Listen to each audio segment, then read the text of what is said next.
స్తోత్రం స్తోత్రం తండ్రి, పరిశుద్ధుడైన గొప్ప రక్షకుడు తండ్రి, గొప్ప కాపరి తండ్రి. నువ్వు లేని జీవితం మీ ఒక్క క్షణం కూడా ఈ లోకంలో ఉండేవారం కాదు ప్రభువా. ప్రతిదినము ప్రతి క్షణము నీ రెక్కల చోటును భద్రపరిచి కాపాడావు 900 కోట్ల మందిని.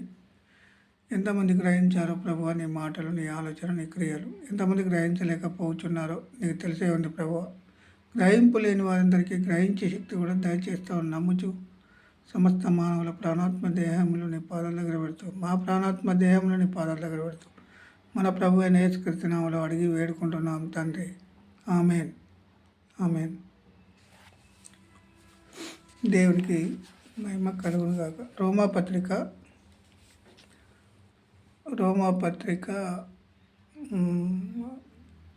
2వ అధ్యాయము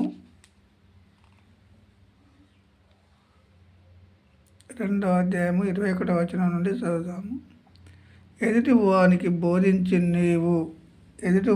నువ్వు బోధించు నీవు. ఎదుటివానికి బోధించు నీవు ఏమని చెప్తాడు? 21వ వచనంలో 2వ అధ్యాయము రోమాపత్రిక 2వ అధ్యాయము 21వ వచనంలో ఎదుటి వానికి బోధించు నీవు.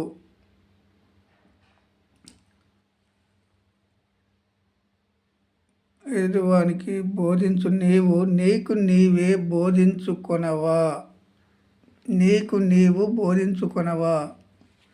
ఇప్పుడు ఇది బోధకులకు చెప్పే మాటలు. ఈ మాటలు బోధకులు వాళ్ళ హృదయాలలో వేరే ఉంటుంది, యువతలకి వేరే చెప్తారు. యువతలకి చూడను విశ్వాసులను బలపరిచినట్టు, విశ్వాసులను బలపడడం చేస్తూ ఉంటారు. కానీ వాళ్ళ హృదయాలలో ఏమున్నది? కపటము, వేషధారణ, చీకటి, మలినాలు సేవకుల హృదయాలలో నిండుకొని ఉండేటి. ఎంత జనం వస్తాండ్రు ఈ సేవకుని దగ్గరికని చూడడం. మరే ఈ జనాలను ఎవరు కనిపెడతాండ్రు? మానవునికి మానవుడు కనిపెట్టలేడు. మానవుని హృదయం మానవుడు ఏమాత్రం తెలుసుకోనలేడు. సమస్త మానవుల హృదయాలను సృష్టించిన సృష్టికర్త మాత్రమే ఎరిగిన దేవుడు. ఇప్పుడు ఒక సేవకుని హృదయాన్ని కనిపెట్టేది ఎవరు? ఒక సేవకుడు చాలామందిని చూసి సంతోషపడతా ఉన్నాడు, కానీ మరి వాళ్ళను పరలోక రాజ్య వారసులుగా చేస్తున్నానా లేనా? పరలోక రాజ్య వారసులు దేవునికి సంతోషం. ఈ మందిరానికి వచ్చి కూర్చుంటే సంతోషం కాదు, మందిరంలో కూర్చుంటే దేవునికి సంతోషం కాదు. దేవునికి పరలోక రాజ్యంలో వారసులుగా చేయాలి.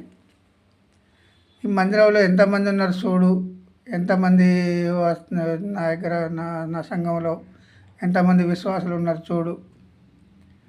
ఇలా చెప్పుకోవడం కాదు. మన హృదయాలను దేవుడు ఎరిగిన దేవుడు. హృదయ మలినాన్ని కడుక్కోవాలి ముందు. అనేకులకు బోధించు నీవు అని అన్నాడు ఇక్కడ.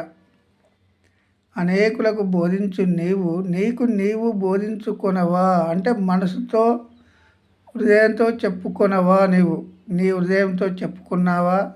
చెప్పుకుంటే మరి అతని ఎందుకు దోసుకునే ప్రయత్నం చేస్తాను? అతని జేబులో ఉన్న డబ్బులు నీ జేబులో పడేటట్టు ఎందుకు చేసుకుంటాను సేవకుడు? మరి ఇప్పుడు బీద వాళ్ళు ఎంతమంది ఉన్నారు? బీద వాళ్ళ దగ్గర తీసుకున్న డబ్బులే కదా ఇప్పుడు కోటీశ్వర్లు అయింది సేవకులు. బీదవానికి ఇప్పుడు ఒక బీద విశ్వాసికి ఎంత ఉంటుందో ఆ సేవకునికి కూడా అంతే ఉండాలి. ఎంత ఉండాలి? ఆ విశ్వాసికి ఎంతైతే పాస్తులు ఉన్నాయో అతని హృదయం కూడా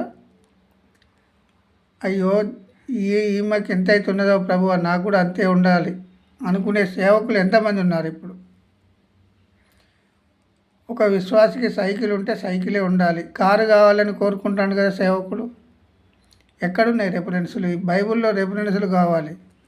బైబిల్లో లేని బోధిస్తే వాళ్ళకు శోధనే. దేవుని దగ్గర చేరిన తర్వాత పెద్ద పెద్ద మందిరాలు కట్టాలని ఆశ. పెద్ద మందిరాలు కడితే భూకంపం వస్తే కూలిపోతాయి ఈ మందిరాలు. ఈ మందిరాలు కట్టమన్నాడా దేవుడు? ఆత్మ మందిరాలు కట్టమన్నాడా? దేహం అనే దేవాలయం, నేను దేహం అనే దేవాలయంలో నివాసం చేయాలి. ఈ మందిరాలలో నేను 4 గోడలలో నేను ఉండను. మీరు కలర్లు వేస్తే నేను ఆ కలర్లలో ఉండను. నేను భౌతికమైన మందిరాలు చూసి సంతోషపడే దేవుడను కాను. సృష్టించిన సృష్టికర్త ఏమని చెప్తున్నాడు? మీరే మీ దేహమే దేవాలయం అని చెప్పిండు కదా. దేహమే, నీ దేహంలో నేను నివాసం చేయాలి. దేవునికి నువ్వు కట్టించే మందిరాలు దేవునికి తెలియకుంటుంటే, ఈ భౌతికమైన మందిరాలు చూసి దేవుడు సంతోషించే దేవుడా? విశ్వాసాలను చూసి సంతోషించే దేవుడా? వాళ్ళను ఎట్లా తీర్చిదిద్దావు? నీకు కొంతమందిని అప్పచెప్పాడు విశ్వాసులను. నువ్వు వాళ్ళను ఎలా తీర్చిదిద్దావు అనేది దేవునికి కావాలి. నువ్వు ఎలా వారిని నువ్వు తీర్చిదిద్ది ఉత్తీర్ణులను పాస్ మార్కులు వచ్చే విధంగా ఎంతమందిని చేశావు పరలోక రాజ్యానికి? పరలోకంలో ఉన్నది కదా పౌరసత్వం అనేది. పరలోక రాజ్యంలో నిలబెట్టాలని కదా ఈ ప్రయత్నం అంతా, ఈ తాపత్రయం అంతా. దేవుని సంఘాలు కట్టిన వాళ్ళందరూ దేనికి? ఈ లోక సంబంధంగా బోధల. దేవునికి ఇష్టం లేదు. నీకు నీవు బోధించుకొనవా? బోధకుడా, నీవు తప్పు చేసినట్లయితే విశ్వాసులందరూ తప్పు దారిలో నడిపిస్తున్నావు అని గద్దించింది ఇక్కడ రోమాపత్రికలో 2వ అధ్యాయము 21వ వచనం నుండి చూస్తే. నీవు ఏమని మాట్లాడండి మళ్ళీ?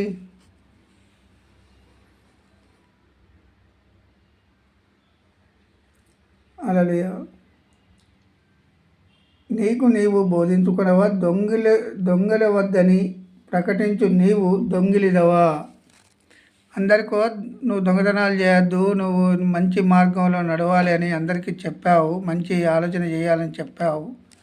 కానీ అందరికీ చెప్పిన బోధ కూడా నువ్వేం చేస్తావు? ఇప్పుడు నువ్వు దొంగిలేదవా? అందరికీ దొంగతనం చేయొద్దని చెప్తావు, కానీ నీవు దొంగతనం చేస్తావా? దొంగతనం ఎవరు చేస్తారు? ఇప్పుడు దొంగ అనే పేరు ఎవరికి పెట్టాడు పౌలు గారు? బోధకులకే పేరు పెట్టాడు. నువ్వు దొంగతనం చేయొద్దని చెప్పావు, కానీ నువ్వు దొంగిలిదవా?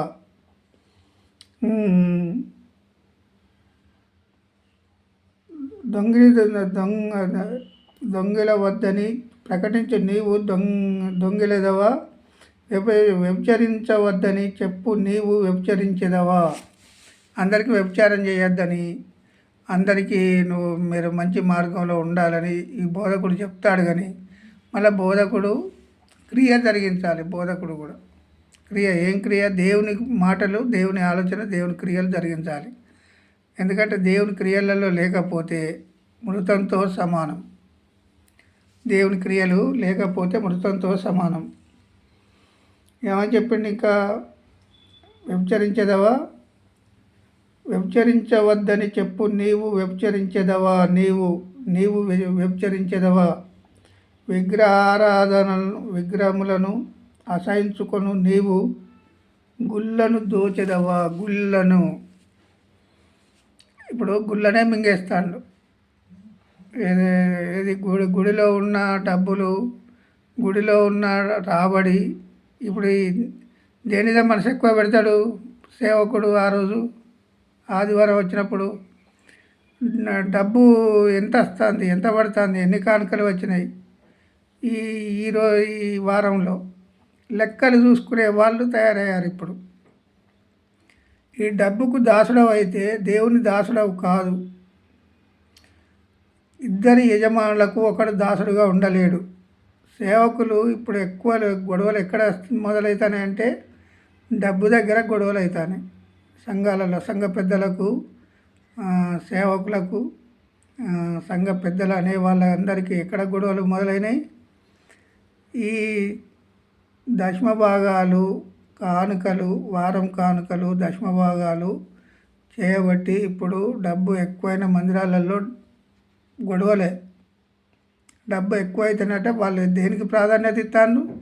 దేవునికి ప్రాధాన్యత ఇస్తలేరు, డబ్బుకు ప్రాధాన్యత. ఎంత ఈరోజు ఈ వారం ఎన్ని కానుకలు పడ్డాయి. అబద్ధాలు, మళ్ళీ అబద్ధాలు చెప్పుట్లో దిట్ట సేవకులు కావచ్చు, సంఘ పెద్దలు కావచ్చు. ఎందుకంటే వీళ్ళు పరలోక రాజ్యం స్వతంత్రించుకోలేరు. దేవుడు పరలోక రాజ్యం వదిలిపెట్టొచ్చిండు. ఈ లోక పాపములు మోయిచున్న దేవుని గొర్రెపిల్ల అన్నాడు. ఆయనకు దేవుని గొర్రెపిల్ల. ఆయన మనందరి పాపముల కొరకు, శాపముల కొరకు ప్రాణం పెట్టాలి. మనమా గుళ్ళను దోయాలి. గుళ్ళల్లో కానుకలు దోసుకోవాలి. మానవులలో ఉన్న డబ్బులు దోసుకొని మనం లగ్జరీ బ్రతుకు బతకాలి. ఎవరు సంఘ పెద్దలు కానీ, సేవకులు కానీ, విశ్వాసులు వాళ్ళు ఏమీ ఉండని, ఏమీ లేకపోని వాళ్ళు మనకి ఇవ్వాలి. వాళ్ళు ఇప్పుడు వాళ్ళు ఎందుకు ఇవ్వాలి? మనకు ఉన్నవి సరిపోతాయి కదా. ప్రతి వారం కానుకలు చూసుకునేవారే ఎక్కువయ్యారు ఇప్పుడు. దేవుని కొరకు కాదు ప్రయాసపడేది. దేవుని కొరకు ప్రయాసపడాలి సమస్త మానవులు. ఎవరైనా తప్పు చేసినట్టయితే విశ్వాసులు నిలదీసి అడగాలి. సేవకులను కానీ, సంఘ పెద్దలను కానీ వాక్యం చూపెట్టి అడగాలి. వాక్యం తెలియకుండా అడగద్దు. బైబిల్లో ప్రతి రెఫరెన్స్ తెలవాలి. ఒక వ్యక్తికి, అడిగే వ్యక్తికి ప్రతి రెఫరెన్స్ తెలియకుండా అడగద్దు. రెఫరెన్స్ తెలవాలి అడగాలనుకునే వ్యక్తికి. ప్రతి వాక్యము తెలవాలి. ప్రతి వాక్యాన్ని ధ్యానం చేయాలి. దేవుని మాటలు, ఆలోచన, దేవుని క్రియలు హృదయంలో పెట్టుకోవాలి. హృదయంలో పెట్టుకున్నప్పుడే సేవకుని నిలదీసి అడిగే పరిస్థితి ఉంటుంది. ఒక సేవకుడు తప్పు చేస్తే గద్దించడానికి విశ్వాసం బైబిల్ చదవాలి. ప్రతి ఒక్కరు బైబిల్ రెఫరెన్స్లు తెలియకుండా, బైబిల్ వాక్యం తెలియకుండా నేను అడుగుతా అంటే వాళ్ళు అపవాద సంబంధాలు అడిగే వాళ్ళందరూ. రెఫరెన్స్లు తెలవాలి. బైబిల్ బాగా చదవాలి. సేవకులు కావచ్చు అర్థం చేసుకోవాలి. విశ్వాసాలు అర్థం చేసుకోవాలి. ప్రతి ఆత్మ పరలోక రాజ్యంలో ఉండాలని దేవుడు కోరుకున్నాడు. ఈరోజు దేవుడు ఈ మాటలు దీవించును గాక. ఆమేన్.